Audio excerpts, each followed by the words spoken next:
আপনি কয়েকদিন পর থেকে দেখবেন এই রাজনৈতিক দলগুলি নামে বেনামে যে উৎপাদিত হয়েছে রাজনৈতিক দলগুলি, এরা কেউ নেত্রকোনা, কেউ রাজশাহী, কেউ টেকনাফে, কেউ ওইদিকে সিলেটে বা তেঁতুলিয়ায় এক একজন বলবেন একটা সমাবেশ করে 15-10 জনের একটা মাইক চুঙ্গা লাগাইয়া স্টেজ দেখানো হবে, সামনের দর্শক দেখানো হবে না। এরা বলবেন এটা এই 1/11 সময় মনে করে দেখেন যে দুবাইয়ে কারা বলছিল জাগো বাংলাদেশ, শুধু স্টেজ দেখানো হয়েছিল, ইয়া দেখানো হয় নাই, জনতা দেখানো হয়নি। তো এইরকম স্টেজ দেখানো হবে। এরা বলবেন সংস্কার ছাড়া বাংলাদেশে কোনো নির্বাচন অনুষ্ঠিত হতে পারবে না, এটা বলবে।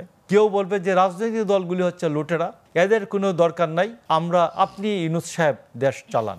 এইভাবে দাবি উঠতে থাকবে এবং 120টি রাজনৈতিক দলের এইসব দাবি উঠার পরে তারা বলবেন দাঁড়িয়ে, সরকারের যে আমাদের প্রধান উপদেষ্টার যে প্রেস সচিব তিনি বলিবেন দেখুন 120টির মতো রাজনৈতিক দল দাবি করিয়াছে যে এরা নির্বাচন চায় না। কোথাকার কোন বিএনপি, কোন গণ অধিকার পরিষদ, এরা কিসের 2টা পার্টি 3টা পার্টি নির্বাচন চায়, এতে কিছু আসে যায় না।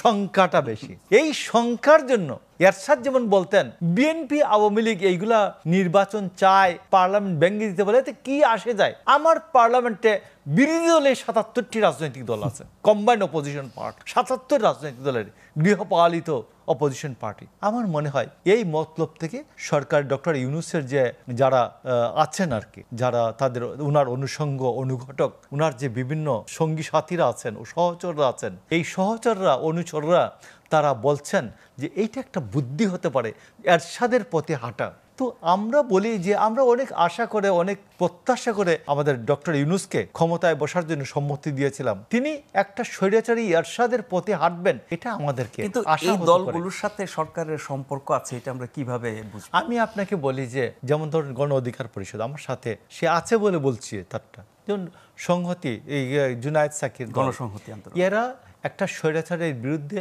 আন্দোলন সংগ্রামে আমরা ছিলাম। এরাও আমরা একটু বৃহৎ কণ্ঠে উচ্চারণ করেছে, একটু ক্ষীণ কণ্ঠে বলেছে, বাট বলেছে তো। আর শেখ হাসিনার বিরুদ্ধে লড়াইয়ে সামিল হয়েছে, এরা কণ্ঠ উচ্চকিত করছে তো। লোকজন হয়তো জুলুম নির্যাতনের শিকার হয়েছে, মারপিটের শিকার হয়েছে, গোয়েন্দাদের এই মিন্টু রোডে 36 মিন্টু রোডে নিয়ে পিটিয়েছে নেতাদেরকে। এরা কিন্তু আন্দোলন বলে নাই যে আমরা শেখ হাসিনার দলে যোগ দিয়ে দিলাম।